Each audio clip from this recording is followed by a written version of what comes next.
Ladies and gentlemen, welcome to Secret Story Music. My name is Todd Henry. Today I'm giving part 2 of my Ableton lessons. And this lesson is going to specifically focus on how to set up a set of music in Ableton. It can be used for a wide variety of purposes, anything music, basically, right? So my main gig is leading worship at a church on Sunday mornings, Blue Ridge Christian Church in Mills River, North Carolina. And we have a smaller band. It's myself playing guitar, vocals. I've got a keyboard player, a couple keyboard players. I have a guitar player and vocalist on occasion, and a bass player. But we don't have a drummer currently, and it's been hard to really get a drummer into the band to help us with that. And so I rely on Ableton and some drum tracks, percussion tracks mainly, to help carry the load of a drummer in the absence of a drummer. So it basically just fills out our full band sound. Additionally, I'll sometimes throw some auxiliary tracks in there, some pads or some rhythm guitars and that sort of thing, just to complete the arrangement of the song. What you're seeing in front of you here is a worship team. This is our planning platform.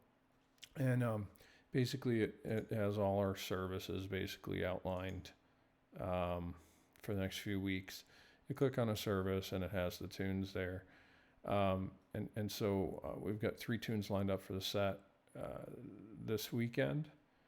And I'm going to work on importing those tunes into Ableton. There's 2 views, an arrangement view and session view. So 2 views in Ableton. Session view is basically all the live instruments right now.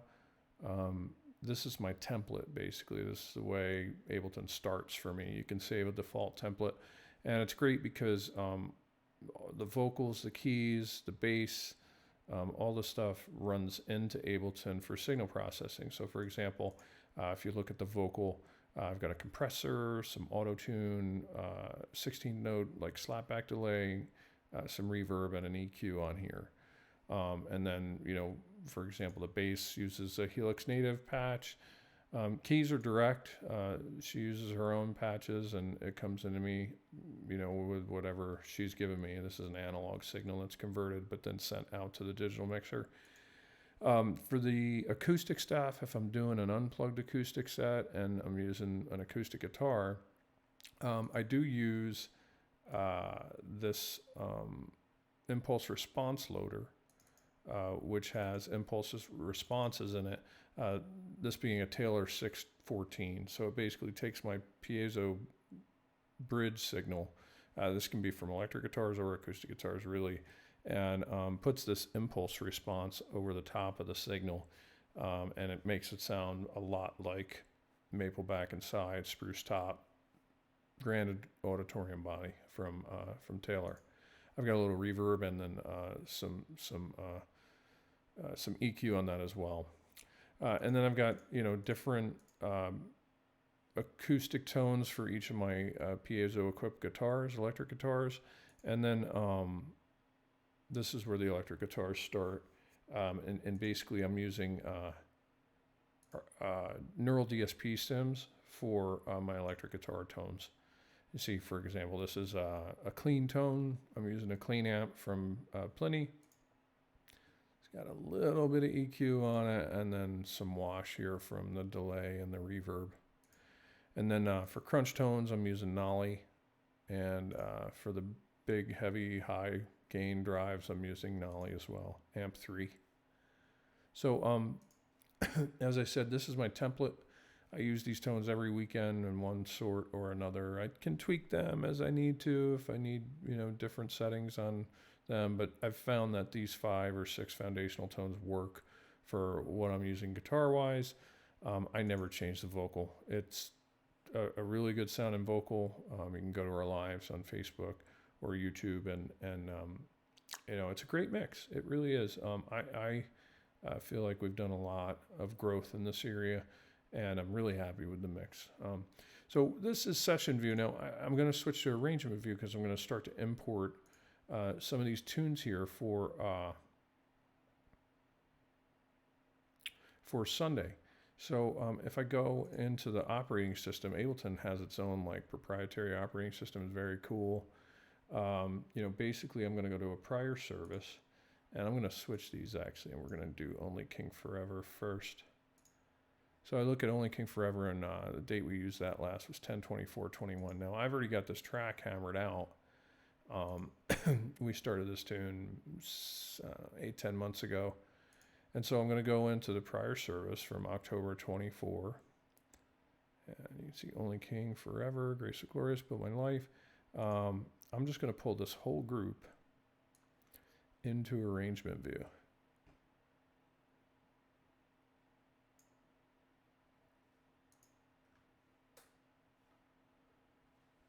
And you can see it is grouped. So what I like to do is to arrange the tracks when I first hammer out a song, and get the tracks in there, and then go back and group them up so they're in one group. So there's two advantages of that. One, it's just easier to look at when you're playing live. You're not looking at 5 tracks here, 5 tracks in the next song, 8 tracks in the next song.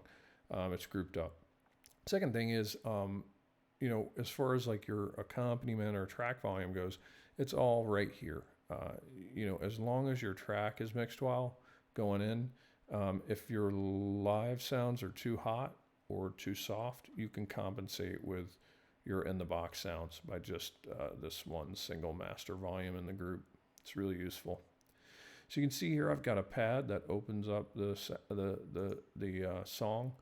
I do like a little welcome here in the first 10 seconds or so, and then the track comes in. I've got some crunch tones on this and a lead tone. This is marked crunch, but it's actually a lead tone in there. I noticed that some of this isn't lining up, so I want to check on my tempo marker. So one quick word about this track. It's basically tempo automation. So it's basically saying for all the tracks that are under this specific MIDI track, they're going to play at this leader's tempo, which is 138. So I need to, just re-click this, and I'm going to play just a little bit of it here from the beginning.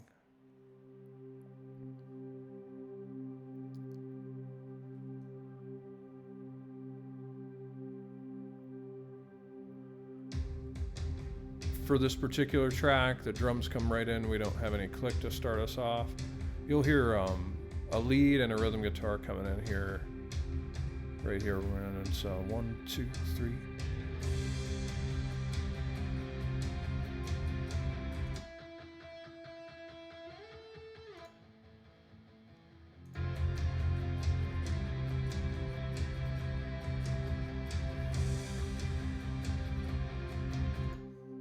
All right, I've got to do some quick automation on this pad. For some reason, this was automated initially, but I want this to fade right as the first guitars come in. So let's see.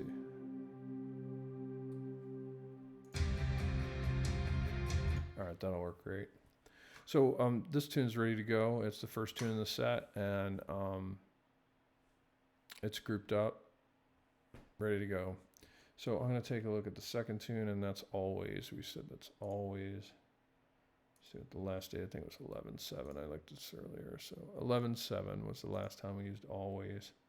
So I'm going to go into that service, open that file up. And there's Always, so I'm going to drag and drop this into arrangement view. And I put it in the wrong place. I want my live tracks below this, actually. So I'm going to drag the vocal back down into, there we go. And since these were in different services previously, like this isn't lining up correctly, right? You can see that on this timeline that Always is running into Only King Forever, so that doesn't work. So to move tracks in arrangement view in Ableton, you have to warp them first. So I need to do that first. Need to warp all these tracks. Okay, so these are warped, and then now I can move them in arrangement view. And it looks like it's going to be right around here. Let's see how that works.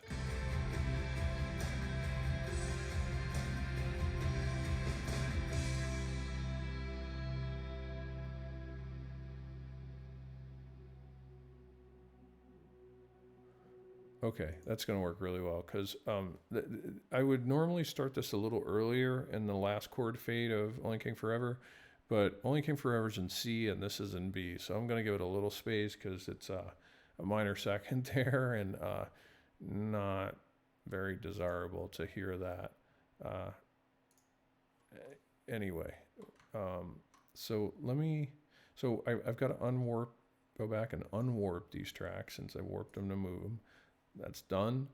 And then I'm going to reset this tempo leader as well. Remember, we said this automates the tempos. Prior song was in 138. This tune's in 69. So I just need to make sure that the tracks below it follow it. And let's just see how this kicks off real quick. I'm actually going to extend this as well, too, because there's going to be a little prayer, worship prayer at the end, too. So while this is running and I'm listening to that, I'm going to bring this back up to about a negative 11 dB. It doesn't have to be loud. It's just a pad. It's there for ambient. Here's the count off and some lead. Oh, I've also got acoustic guitar in here too. Sometimes my acoustic guitar, I don't have them for every service. So if they're not there, I can just unmute this track and I've got some acoustic guitar in here. So this is the first verse. I actually put these other rhythm guitars, but I generally play over them or mute them because I'm playing that delay lead tone there.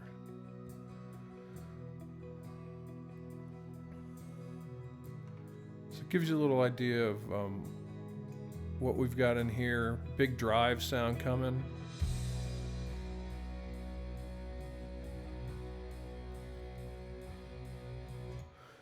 I'm not going to play the whole arrangement, but you get the picture of what this is going to sound like. Now, I do have a little bit of a worship prayer towards the end, about a minute and a half.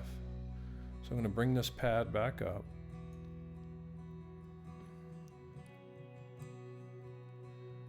And I'm just going to strum like G and C the whole time during this prayer. And pray for about a minute and a half. So let's say I start at 10:30. I want to pray till about 12.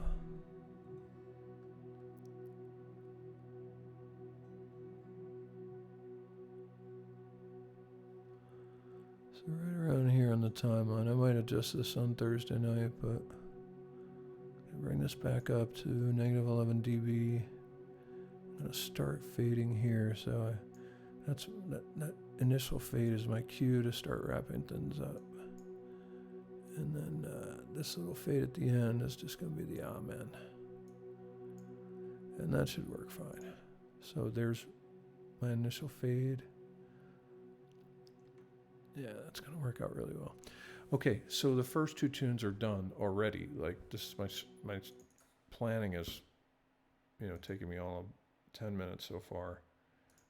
Now, I will say that when you're starting a new song, it takes longer, obviously, because you want to play in some auxiliary parts. You got to download your track and that sort of thing. So that takes a little longer. Let me just label this real quick. It's going to be 01, 06, 02, 06, 2022. And, your file name schema is your own. I just usually do the date and the name of service or whatever, so that's all in there. Now, so a quick note on how this is performed in the service, and I'll spend more time on this in lesson 3. Basically, these transport controls, play and stop, are mapped to buttons on my footboard, on my pedal board. And all of the live guitar tones, of which I have probably 4. I've got an acoustic tone, a clean tone, a crunch tone, and a high gain tone. And then I have a lead tone, so 5 actually. They're all mapped to switches on my board. And basically, if I want to play clean, the switch is just mapped to the arm button. So it'll arm the clean track. If I got a bigger sound in the chorus or something, I'll click the big rhythm track. That's my high gain. And it'll arm that track, and the other track gets unarmed. So basically, whatever was on the signal, you recall it was archetype nollie for this track, gets armed. And I'm playing into channel 1.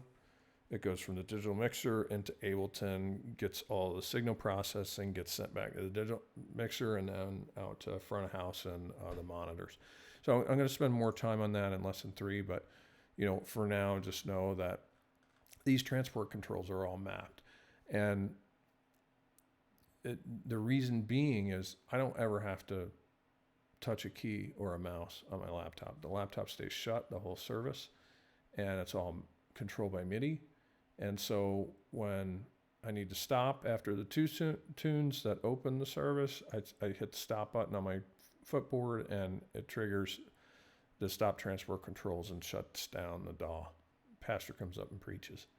But when I come back, after he's done, we've got a closing song. So I get this, it's a little hard to see probably on the screen, but you can see up here is locate number 1. It's the number 1 locator. And this is also mapped. So I hit this button, and then I hit play, and it kicks off the last tune, which is Jesus Messiah. So take a look at when we used this last. That was 10:31:21. So I'm going to go into this and pull Jesus Messiah tracks out, close up these groups, and drag and drop. Drag and drop.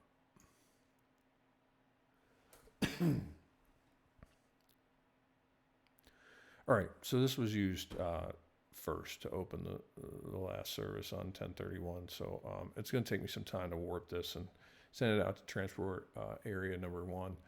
So I don't think we need to waste time on that. You've already seen most of it.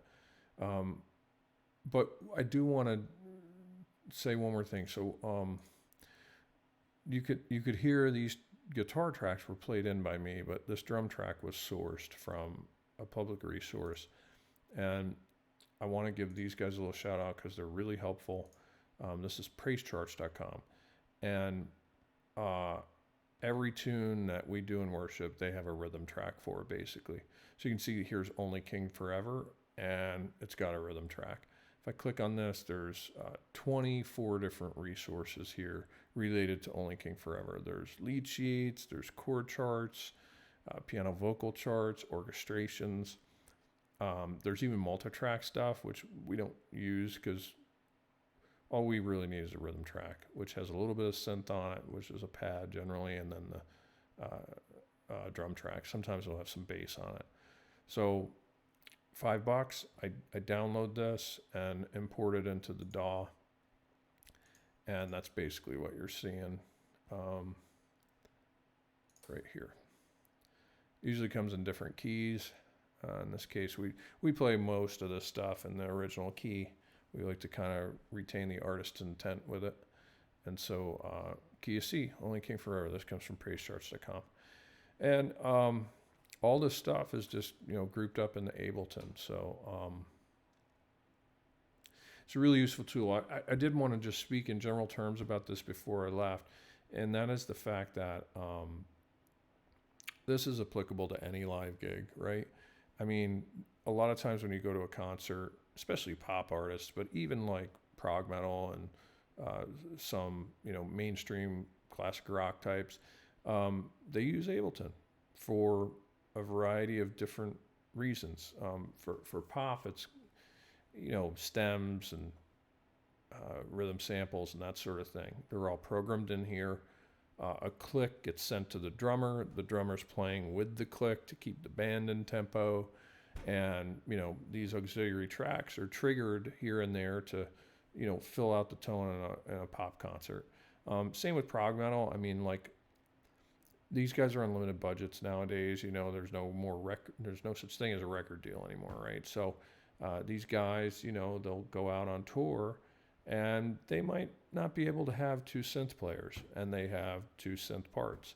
And so they'll have that loaded in Ableton, and the band will be playing most of the music, right? 95% of the music. But for, some of these synth runs or something, they'll have this triggered off in Ableton. The drummer's still playing to a click there.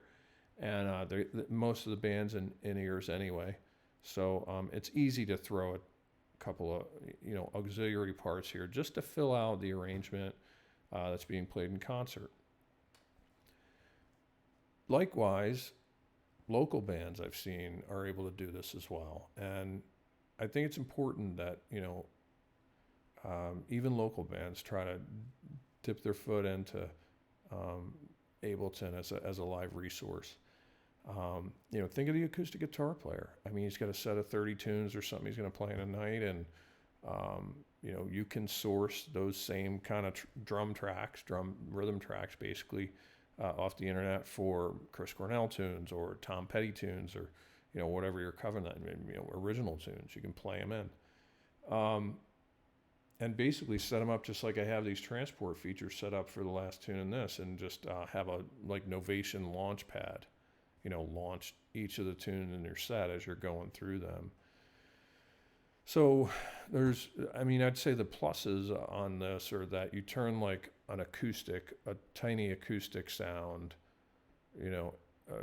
singer-songwriter, solo vocal type sound into, a full band.